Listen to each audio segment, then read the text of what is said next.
The Ballad of the Tortured Kings fan. So, yes, of course, watching all that last night. And, you know, we all know. It's fun, it's neat, it's great, it's all that. But also at the same time, there's a lot of sad pandas around here, knowing that Tyrese Haliburton was drafted by this team. It was a situation where, oh my goodness gracious, like, we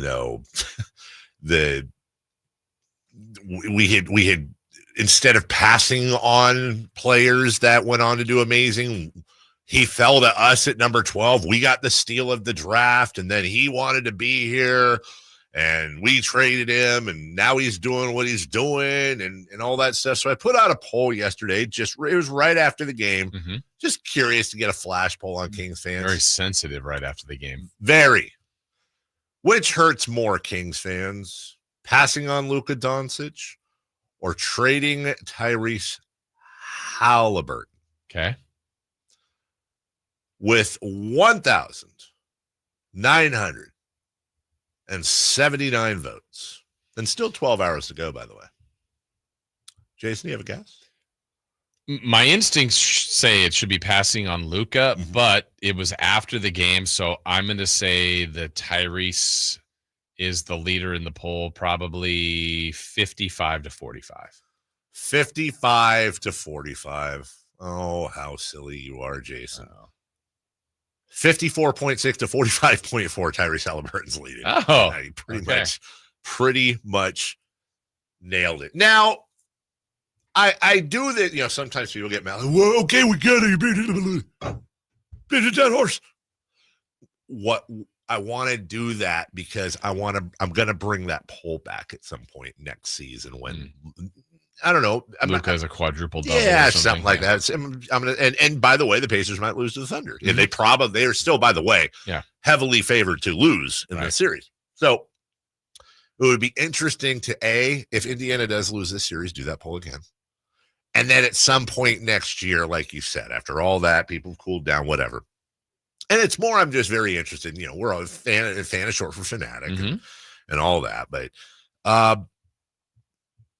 what I really think is interesting now, because I'm right in the middle of it with everybody and being miserable and hateful and sad and all that in the middle of it. But also you kind of have to step back. And I always use from Anchorman when the dog ate the whole wheel of cheese and he was just like, I'm not even mad. I'm kind of impressed. Like at this point, the amount of horrible things that have happened to the Sacramento Kings fans, which many of which are self-inflicted by the franchise. It I don't want to say it's comical because I don't think it's funny, but it is almost unbelievable. Yeah. And so here's one. Can I ask you really fast on the poll? Yeah. What would you pick? Because I don't think it's close. I think it's Luka. Yeah. And the reason I would say that, it's always like, what was the alternative? So Luka to Bagley is the Grand Canyon of differences. Like, again, I think we had said, okay, yeah, you didn't take Luka, but if it was Trae Young, SGA, all the other people that were in that draft, Jaren Jackson, like there were just so many other choices. Just Marvin it was not even close, the comparison between the two. That's correct. Whereas Haliburton is incredible. He's doing incredible things. You did get Sabonis. And if people go, there's a difference, that's fine. It's not the Grand Canyon. No, it's not. It's not Doncic. By the way, if Rob Pelinka called the Pacers after the series is over and said, we'll trade you Luka Doncic for Tyrese Haliburton straight up, who says no? I mean, do the Pacers say no? I think they would because he is entrenched there and they don't want to Nico Harrison themselves. But I say this with absolute confidence. So that leaves 28 more teams, right? Lakers obviously don't count. Take the Pacers out of the equation. I think if you polled 28 general managers, if you had Tyrese Haliburton and you were offered Luka Doncic straight up, would you make that trade? If not 28, 26 or 27 would say, yeah, I would trade him. So when you think about it with the Kings, it's like you said, the chasm between Doncic and Bagley, everything that followed, or didn't. And by the way, even if the Kings had traded Luka Doncic instead of the Mavericks last year, they're getting something back. Right.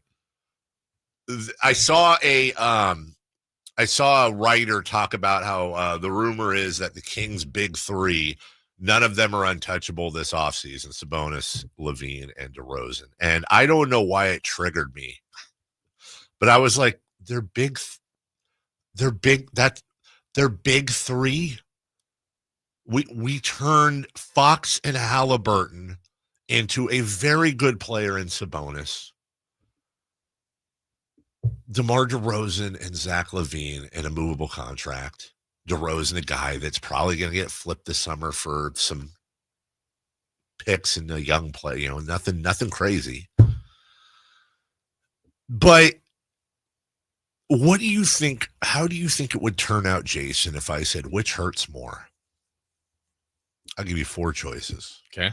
These two, Luka, Tyrese, Weber shredding his knee against Dallas, Robert Horry. I mean, you're talking about that is now the 4 horsemen. And again, I have to say this every single time. I'm not going to talk about Wayman or Ricky Berry those are real things. This is garbage, stupid basketball. I'm not talking about real life tragedies. Okay. I think the answer is easy. I think. Oh, are you saying the answer that it should be, or are you saying the answer that, or both? My answer. Your answer. And whether it's others. And the reason I'm saying this, I'm going to try to go back through each of them. So the Luka thing on draft night, let's say. Mm-hmm. There was probably still part of me that was going, okay, Marvin Bagley. I don't know that I was screaming that they didn't take Luka in the moment. I think a lot of people thought they should take Luka. Right. I mean, most people thought they should take Luka. But I think I probably went to there like, all right, Marvin Bagley, let's go. I hadn't seen a minute of him play yet as a King. Hadn't seen a minute of Luka play eventually as a Dallas Maverick. Right. There was still an unknown. The Tyrese was stunning. But you're like, oh, Sabonis is pretty good. Okay. Yeah. So I think there's still a little bit of, hey, it could be this. We don't know what this is. Now we've seen it. It's like, ugh. Mm-hmm. Ory's a gut punch. Right. I mean, in the moment, there's no, oh, well. Mm-hmm. The only, oh, well is it's 2-2. Right. In the series. Yes. It's not over. It didn't end. That's the only, slim part of optimism, but the reality of it is like, oh my gosh, what just happened? I think 23 years later, Jason, I can still feel the emotion of it. And I'm with you. I think this is a really interesting part of the conversation because I would put the Ary Shot last. Really? Here's why. Because I think the Ary Shot, it's not the Ary Shot. It's what the Ary Shot represented before and after the look, there's no doubt it's a gut punch. Yeah. But as you just said, it's one shot. It was 2-2. There's still plenty of series to go. Yeah. When you compare that, this is just me. When you compare that to these franchise altering, that was a snap play. Yeah. This was, Luka, Tyrese. What was the other one? Oh, Weber. Well, Weber was a franchise altering thing. Franchise altering. I still say that's their best team. The very next year. I couldn't agree with you more. And they still lose in 7 without their best player, Weber, in the semifinals to Dallas. Yep. But he just was never the same. And when people talked about the length and production of Dallas with Dirk, San Antonio with Duncan, and at the same time Kobe and the Lakers, because those guys stayed healthy. That's right. Weber was the Kings' best player, and once that happened, they were not the same team. If Weber does not shred his knee, they had more years of that type of team. They're getting a ring, or they're competing for another. They're in that group of great teams. I thought they were the best team in 2002. At worst, the second best. They would have torched the Nets. 2003, what were they? They won 60 something in 03. Well, I think the 02 they were actually a better record, but 03 they were just so much deeper. That's when Jim Jackson, Keon, the bench was so good to go with everybody they already had. Now they had experience, they had the scars. Mm-hmm. To your point though, I do still. I don't want to put that poll out because I don't want to drive the stake home again. But also, I kind of think Horry would still win.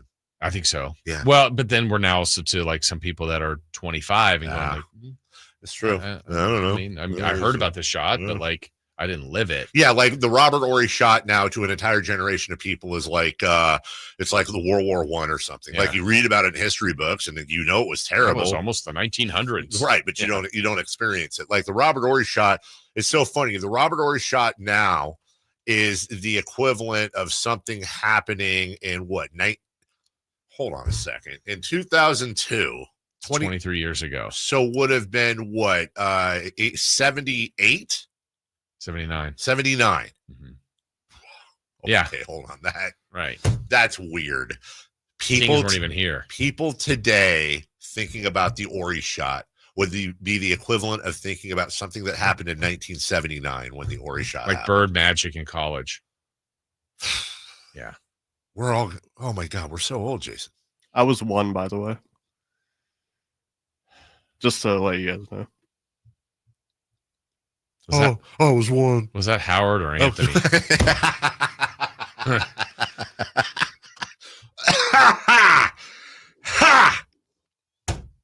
Interesting that you said you'd put Horry fourth. You would put Horry fourth. I think Horry would win.